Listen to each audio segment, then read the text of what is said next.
2024-25 শিক্ষাবর্ষে তোমাদের আজ থেকে কলেজের ভর্তির প্রক্রিয়া শুরু হয়ে গেছে। তো তোমাদের ভর্তি হতে কী কী ডকুমেন্টস লাগছে, অর্থাৎ তোমরা যখন যে কোনো কম্পিউটারের দোকানে ফর্ম ফিল আপ করতে যাবে, তো তখন তোমাদের সঙ্গে করে কী কী ডকুমেন্টস নিয়ে যেতে হবে, ফর্ম ফিল আপের শেষ তারিখ অর্থাৎ কত তারিখ পর্যন্ত তোমরা অনলাইনে ফর্ম ফিল আপ করতে পারবে, মেরিট লিস্ট কবে প্রকাশিত হবে, মেরিট লিস্ট কিভাবে দেখবে, এবং কত তারিখের মধ্যে তোমাদের পেমেন্ট করতে হবে, অর্থাৎ তোমরা যে কলেজে ভর্তি হবে সেই টাকাটা তোমাদের কত তারিখের মধ্যে কিভাবে কাটাতে হবে, এবং তোমাদের কলেজে কবে থেকে ক্লাস শুরু হবে বিস্তারিত আজকের এই ভিডিওতে আমি তোমাদেরকে জানিয়ে দেবো। তাই আজকের ভিডিওটা তোমাদের কাছে খুব গুরুত্বপূর্ণ একটা ভিডিও হতে চলেছে, তাই প্রত্যেকেই ভিডিওটি প্রথম থেকে শেষ পর্যন্ত দেখবে।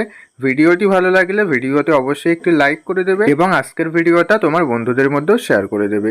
তাহলে চলো ভিডিওর মেন বিষয়ে আসা যাক। তো প্রথমে তোমরা দেখে নাও, তোমরা যখন কম্পিউটারের দোকানে ফর্ম ফিল আপ করতে যাবে তো তখন তোমাদের সঙ্গে করে কি কি ডকুমেন্টস নিয়ে যেতে হবে, অর্থাৎ কি কি ডকুমেন্টস তোমাদের ফর্ম ফিল আপ করার সময় লাগবে।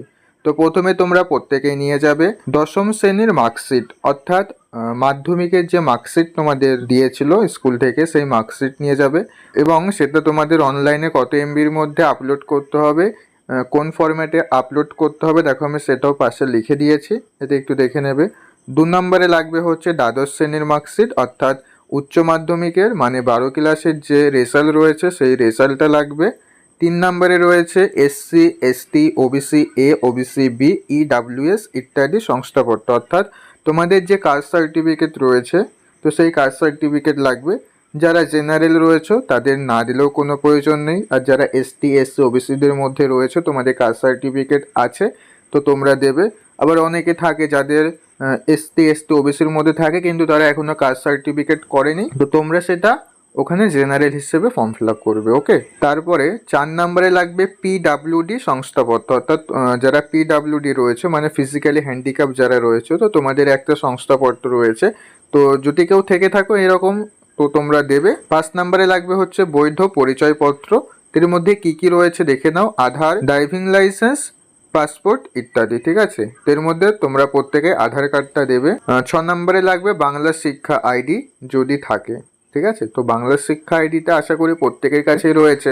তারপরে লাগবে হচ্ছে তোমাদের 7 নম্বরে বয়সের প্রমাণপত্র, তো এখানে তোমরা দশম শ্রেণীর অ্যাডমিট কার্ড অথবা দশম শ্রেণীর রেজিস্ট্রেশন সার্টিফিকেট বা তোমার যে জন্ম সার্টিফিকেটটা রয়েছে তুমি সেটাও দিতে পারো।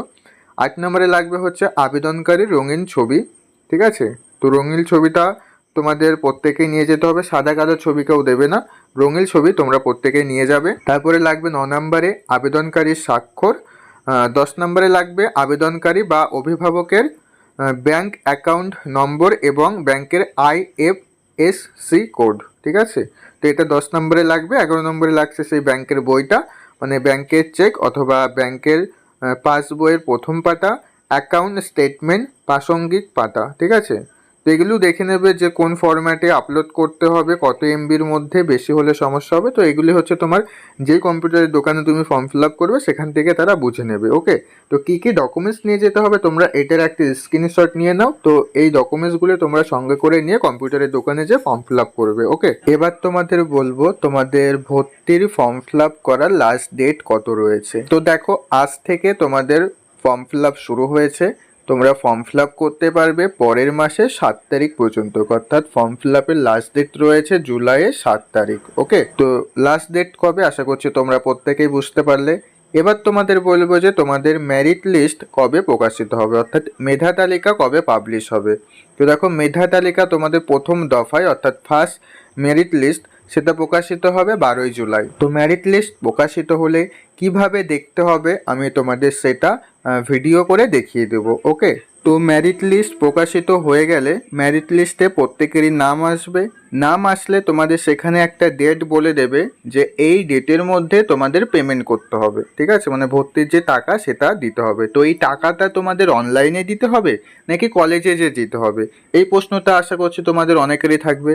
তো দেখো তোমাদের কলেজে যে কোনো রকম টাকা দিতে হবে না, সম্পূর্ণটাই অনলাইনে হবে, অর্থাৎ তোমাদের যে ভর্তির টাকা সেটা অনলাইনেই কম্পিউটারের দোকানে যে কাটাতে হবে। ওকে, তো এই তোমাদের ভর্তির প্রক্রিয়া এটা কত তারিখের মধ্যে সম্পূর্ণ হবে 18ই জুলাইয়ের মধ্যে তোমাদের ভর্তির প্রক্রিয়াটা সম্পূর্ণ হয়ে যাবে। ওকে, তাহলে কত তারিখের মধ্যে পেমেন্ট করে তোমাদের ভর্তির প্রক্রিয়া শেষ হয়ে যাবে আশা করছি তোমরা প্রত্যেকেই বুঝতে পারলে।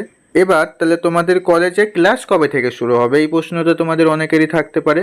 তো তোমাদের কলেজে ক্লাস আগস্টের 7 তারিখ থেকে শুরু হয়ে যাবে। ওকে, আগস্ট মাসের 7 তারিখে তোমরা প্রত্যেকেই কলেজে যাবে, কলেজে যে ক্লাস শুরু করবে। ওকে, এবার কিছু কিছু কলেজ তোমার 7 তারিখ থেকেও ক্লাস শুরু করাতে পারে, আবার কিছু কলেজ তার পরের থেকেও ক্লাস শুরু করাতে পারে। তো সেই তুমি যেই কলেজে ভর্তি হলে তো সেই কলেজ থেকে আবার নোটিশ করে দেবে যে সেই কলেজ কবে থেকে নিউ ফার্স্ট সেমিস্টারের স্টুডেন্টদের জন্য ক্লাস শুরু করবে। ঠিক আছে, তো সেটা তোমরা সেই কলেজের ওয়েবসাইট ফলো করবে, সেখান থেকে জানতে পেরে যাবে। ওকে, তো এই ছিল আজকের ভিডিওটি ভালো লাগলে ভিডিওতে অবশ্যই একটু লাইক করে দাও। আর তুমি যদি আমাদের এই চ্যানেলে নতুন দর্শক হয়ে থাকো অবশ্যই চ্যানেলটিকে সাবস্ক্রাইব করে দিয়ে পাশে থাকা বেল আইকনটি বাজিয়ে দাও, যাতে পরবর্তী কলেজ রিলেটেড, স্কলারশিপ রিলেটেড এবং বিভিন্ন সাবজেক্টের সাজেশনের ভিডিও তুমি আমাদের এই চ্যানেল থেকে সর্বপ্রথম পেয়ে যাও। তারপর দেখা হচ্ছে পরবর্তী ভিডিওতে, তোমরা সবাই ভালো থেকো।